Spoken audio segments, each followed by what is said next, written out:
Le ministre de l'Intérieur Manuel Valls a demandé une enquête administrative sur des primes évoquées par son prédécesseur Claude Guéant.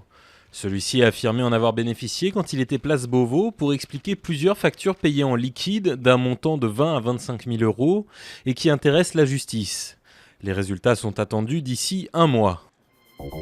La Commission européenne est pessimiste pour l'économie française. Dans ses prévisions publiées ce matin, elle pronostique une légère récession cette année et surtout un dérapage du déficit public de 3,9% du PIB cette année à 4,2% en 2014.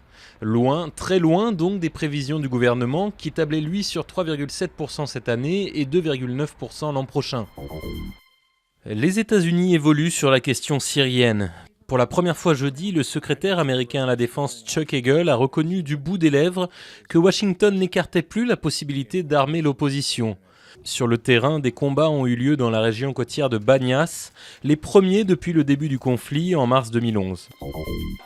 Le bilan de l'effondrement de l'immeuble a désormais dépassé les 500 morts à Dakar.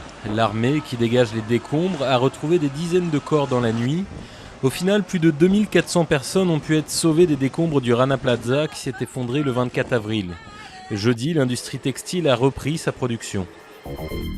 Le nettoyage continue sur les côtes américaines, plus de 6 mois après le passage de la tempête Sandy. Une maison a été détruite en pleine mer jeudi dans le New Jersey, après avoir été emportée par la tempête en octobre dernier.